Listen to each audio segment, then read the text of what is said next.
Olá pessoal, sejam bem-vindos. Aqui tem Família Alegria. Essa é nossa série de estudos Jesus, o transformador de vidas.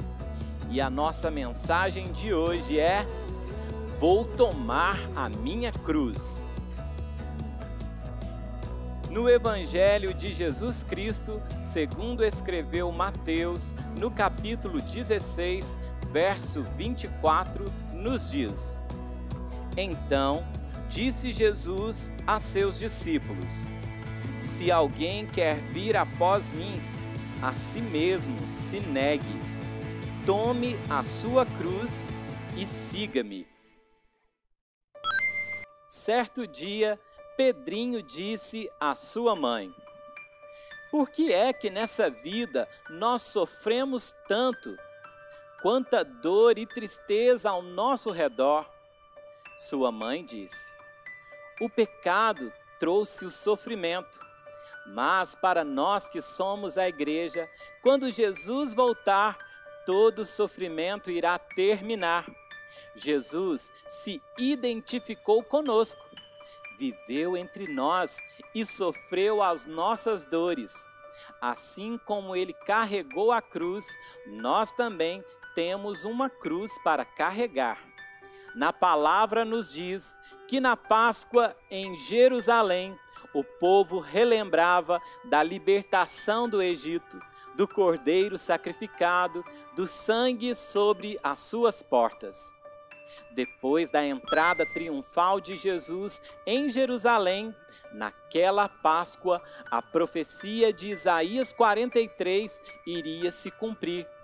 Aquela seria a Páscoa mais importante de todos os tempos, pois Jesus se entregaria como Cordeiro de Deus que tira o pecado do mundo. E isto realmente aconteceu.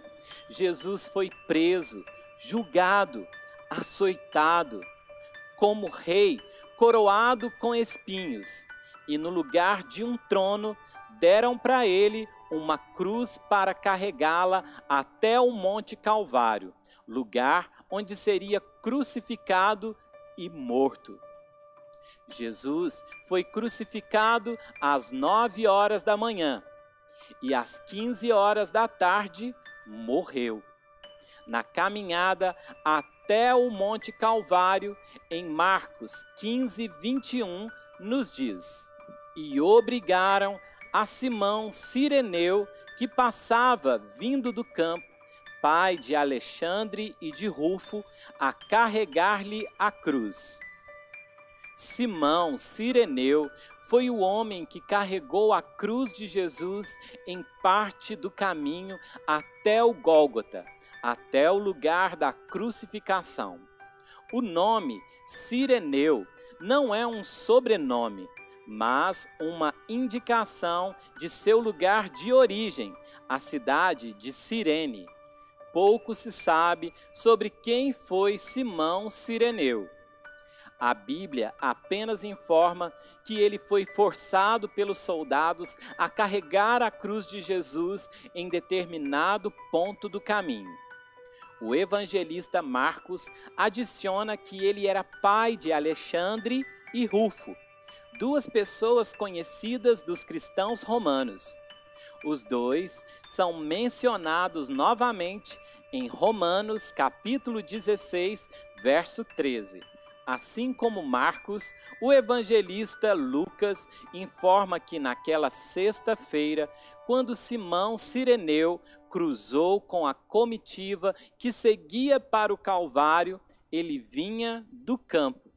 Nos leva a entender que em seu caminho ele foi pego de surpresa, vendo todas aquelas coisas terríveis na festa da Páscoa, quando não era comum tais acontecimentos. Naquela época, para lembrar da libertação do Egito, na Páscoa, que quer dizer passagem, eles tinham o costume de libertar um prisioneiro. Entre o inocente Jesus e o malfeitor Barrabás, a multidão escolheu a libertação de Barrabás e gritou pedindo a crucificação de Jesus. O povo queria um libertador político e não apenas um rei salvador de suas vidas. Aquela cruz era para Barrabás, mas Jesus teve de carregá-la e ser crucificado nela. Simão Cireneu era um judeu, obviamente da cidade de Cirene, que tinha ido a Jerusalém por causa da festividade da Páscoa. Nessa época, era o costume de muitos judeus que viviam fora de Jerusalém irem para lá. Além disso, em Jerusalém havia uma sinagoga dos Cireneus. Atos 6, 9. Naquela época, era costume que o condenado carregasse a sua própria cruz até o local em que seria crucificado fora da cidade. Com Jesus não foi diferente. Ele teve de carregar a sua própria cruz. João 19, 16 e 17. Mas lembramos que antes disso, ele sofreu muitos açoites e estava cheio de feridas e sangrando.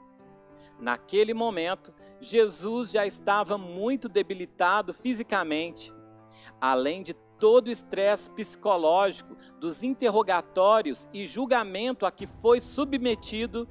Ele ainda havia sido violentamente açoitado, depois escarnecido e espancado pelos soldados no pretório. Seu corpo estava bastante machucado com os açoites e a sua cabeça sangrava por causa das pancadas que recebeu dos soldados. Mas, surpreendentemente, Jesus ainda conseguiu carregar sua cruz por certa distância. Então, quando finalmente suas forças físicas se esgotaram, os soldados obrigaram Simão Cireneu a carregar a cruz de Jesus pelo restante do caminho. Ao redor de Jesus, em todo o caminho até o Gólgota, havia uma multidão querendo ver o homem condenado a morrer. Mas o importante é que ele compartilhou da dor de Jesus naquela hora de tanta agonia, oferecendo um alívio. Ele presenciou toda a dor de Jesus e possivelmente viu quando cravaram suas mãos e pés no madeiro. Viu o inocente sendo pendurado na cruz entre dois malfeitores. Ouviu ele dizendo que tinha sede e quando lhe deram vinagre para beber. Ouviu quando Jesus disse: Pai, perdoa-lhes. Mas também percebeu que quando ele expirou, a terra tremeu, o céu escureceu, o véu do templo se rasgou. Era como se a natureza estivesse bradando: Este é o Filho de Deus, rejeitado e morto para salvar e perdoar os pecados dos homens.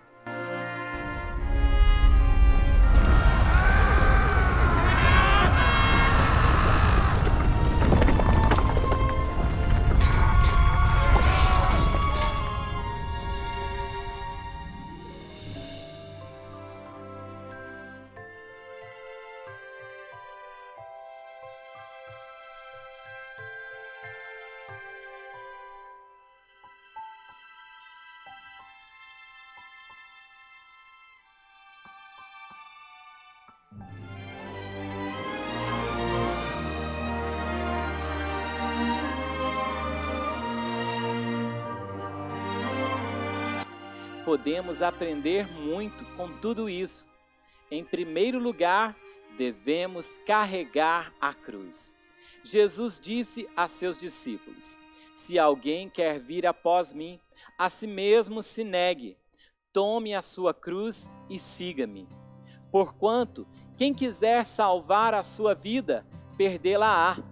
E quem perder a vida por minha causa, achá-la-á. Pois que aproveitará o homem se ganhar o mundo inteiro e perder a sua alma? Ou que dará o homem em troca de sua alma? Porque o Filho do Homem há de vir na glória de seu Pai com os seus anjos, e então retribuirá a cada um conforme as suas obras. Mateus 16, versos 24 a 27. Em segundo lugar, devemos ajudar na caminhada de nossos irmãos. Simão ajudou Jesus e nós precisamos estar dispostos para ajudar nossos irmãos também, estendendo a mão, dando os ombros, caminhando junto. Em Gálatas, capítulo 6, verso 2, nos diz: levai as cargas uns dos outros, e assim cumprireis a lei de Cristo. Em terceiro lugar, nessa caminhada iremos sofrer. Não existe evangelho sem luta e sem cruz. Nesse mundo nós teremos aflições, mas precisamos ter bom ânimo.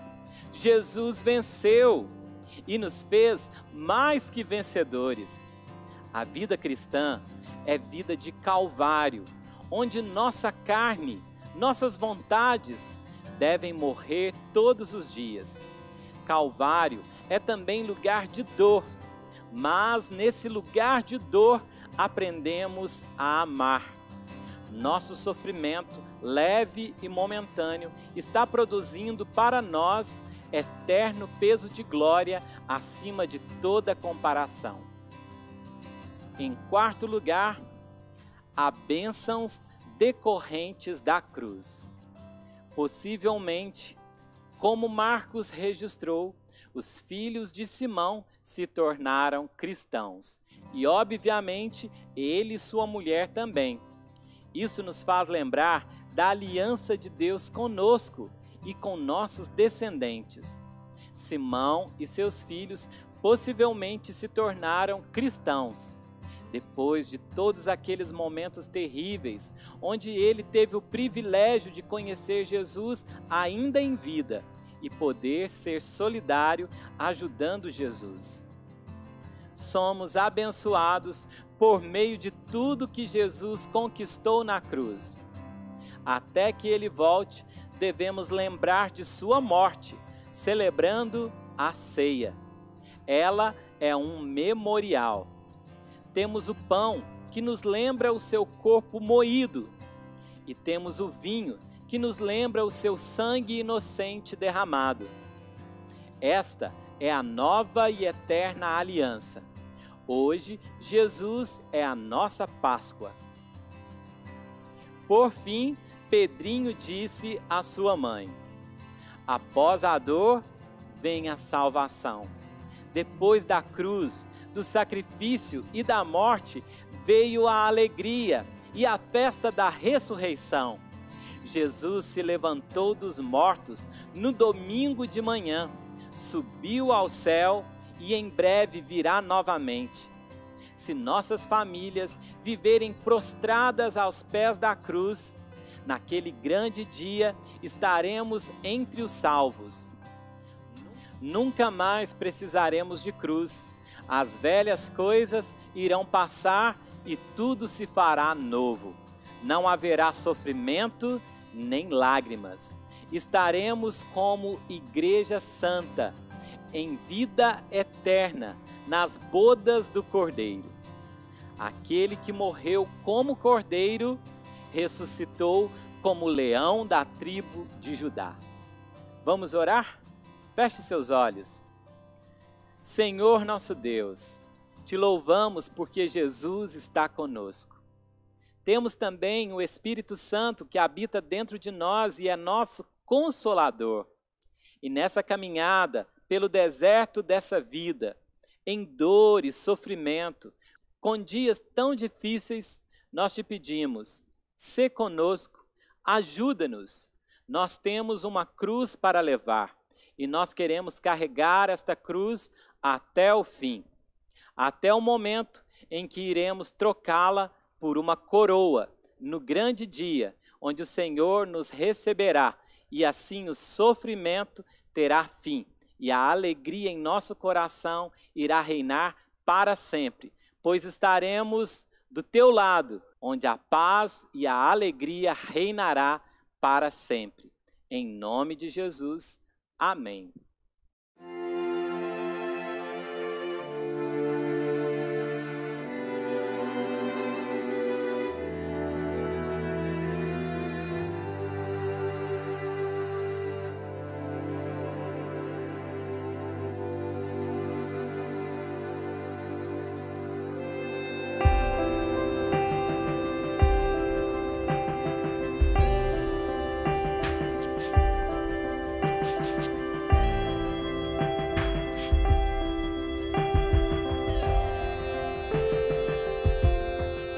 Se alguém quer vir após mim, negue-se a si mesmo, tome a sua cruz e siga-me.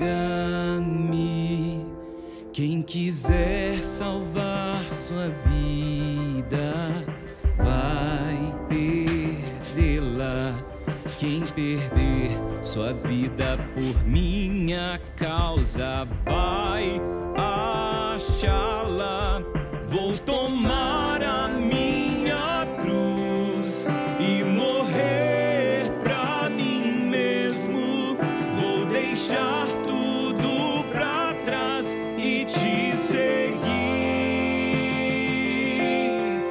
Sei que eu irei passar pela dor e pela aflição, mas não vou olhar atrás nem desistir.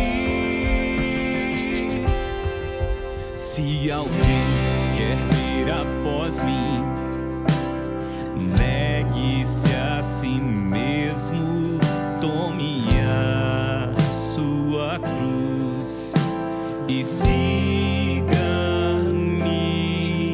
Quem quiser salvar sua vida, vai perdê-la.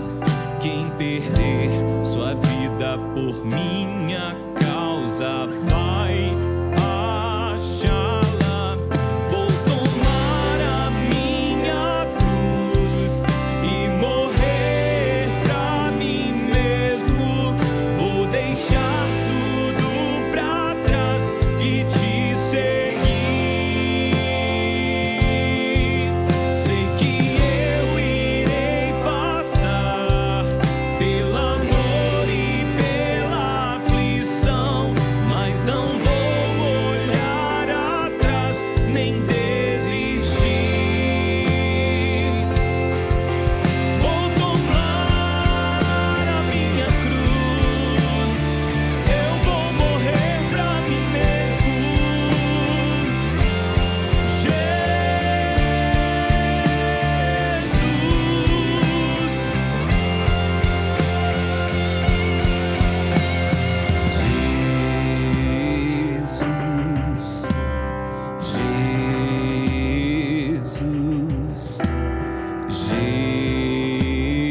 será que a Páscoa realmente significa? A Páscoa é uma celebração judaica instituída por Moisés, seguindo uma ordem específica do próprio Deus. O significado da Páscoa para os cristãos está diretamente relacionado à morte e ressurreição de Cristo. A primeira Páscoa judaica foi realizada no mês de Abide, posteriormente chamado de Nissan, que corresponde ao período entre março e abril em nosso calendário. A palavra Páscoa vem do hebraico, que significa passar por cima, derivado do verbo que significa saltar ou passar. Este significado faz referência à ocasião em que Deus enviou a 10ª praga sobre o Egito. Quando o juízo de Deus atingiu os egípcios, as casas dos israelitas que estavam marcadas com o sangue do cordeiro que havia sido sacrificado foram poupadas. Desse modo, o significado passar por cima transmite o sentido de poupar, ou seja, passar por cima por misericórdia. O juízo de Deus passou por cima dos israelitas. Mas para entender melhor tudo isso, vamos voltar um pouquinho na história.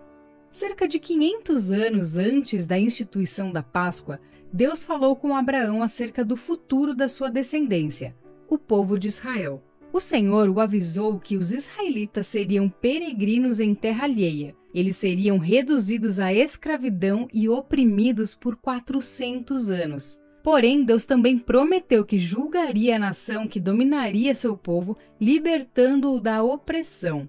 Mais tarde, José, bisneto de Abraão, foi traído por seus irmãos e vendido como escravo, e acabou parando no Egito. Depois de enfrentar muitas dificuldades, segundo o plano soberano de Deus, José se tornou o governador do Egito, ao liderar as ações que garantiram que o Egito tivesse mantimento numa época de terrível escassez. A crise levou a casa de Jacó até o Egito em busca de alimento. Então eles descobriram que José havia sido exaltado por Deus naquela terra e que ali a descendência de Abraão sobreviveria. Durante algum tempo, os israelitas viveram com dignidade no Egito, mas José e toda aquela geração morreram, e chegou o tempo em que se levantou um faraó que não conhecia José e escravizou o povo de Israel. Depois de 400 anos que os israelitas estavam no Egito, Deus levantou Moisés como libertador de seu povo. Esse processo envolveu 10 pragas que o Senhor enviou ao Egito. E foi na última praga, que consistiu na morte dos primogênitos do Egito, que foi instituída a Páscoa. Quando Deus anunciou essa 10ª praga, ele também deu instruções a Moisés de como os israelitas deveriam proceder. O Senhor ordenou que eles sacrificassem um cordeiro ou cabrito macho, sem defeito, no 14º dia do mês de Abide, e aspergisse o sangue do cordeiro nos umbrais e no alto dos batentes das portas de suas casas. Eles deveriam comer a carne do cordeiro assada no fogo, acompanhada de pães asmos e ervas amargas. Aqui podemos fazer as seguintes observações. Os pães asmos eram pães sem levedura, ou seja, sem fermento. Eles deveriam ser comidos como lembrança da pressa durante o êxodo. As ervas amargas estavam diretamente associadas ao sofrimento e à aflição dos tempos da escravidão. O Senhor também ordenou que eles comessem com pressa e com os lombos cingidos, sandálias nos pés e cajado na mão, pois naquela mesma noite Deus passaria sobre o Egito.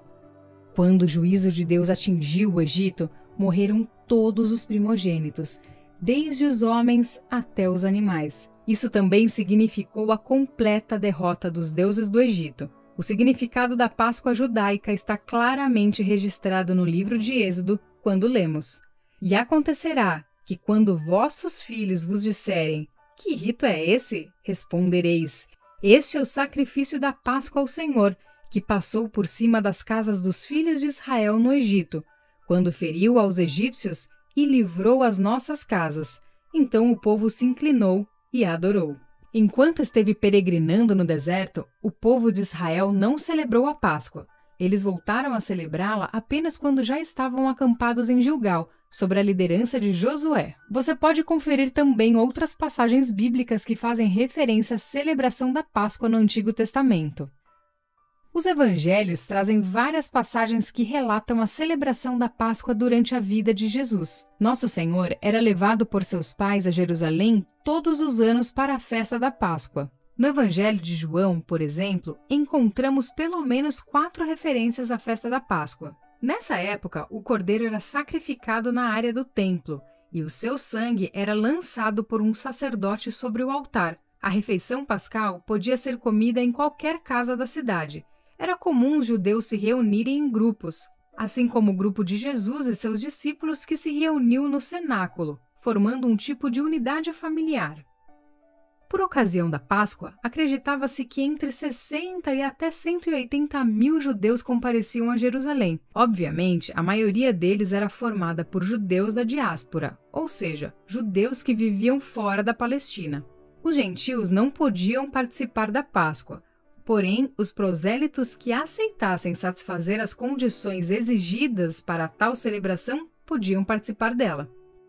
Depois da queda de Jerusalém e da consequente destruição do templo em 70 d.C., a Páscoa judaica passou a ser uma celebração íntima e familiar, mais próxima do que foi no Êxodo, já que não era mais possível realizar todo o ritual feito no templo. O profeta Isaías profetizou acerca de Moisés, dizendo que, como um cordeiro, ele foi levado ao matadouro.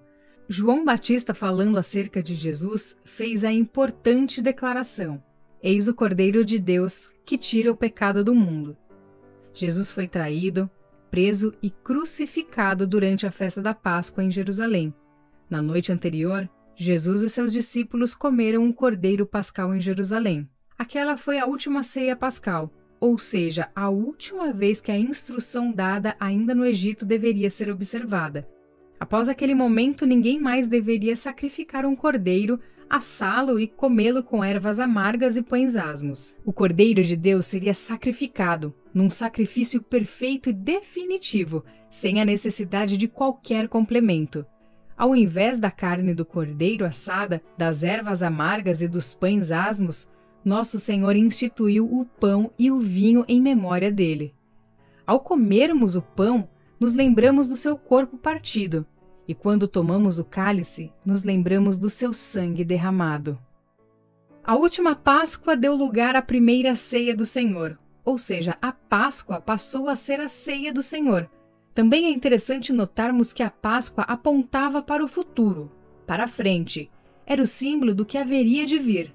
Já a ceia do Senhor aponta para o passado, para trás, como símbolo da promessa que se cumpriu. Se você gostou, se inscreva em nosso canal, deixe o seu like, que é o joinha. Ative o sininho para receber notificação de novos vídeos e compartilhe com seus amigos. Aqui em nosso canal do YouTube temos uma programação super especial, com estudos, histórias e muita música. Conheça também nossa fanpage no Facebook e nosso Instagram, onde sempre divulgamos muitas mensagens e novidades. Que o Senhor abençoe e dê paz a você e sua família. Um grande abraço!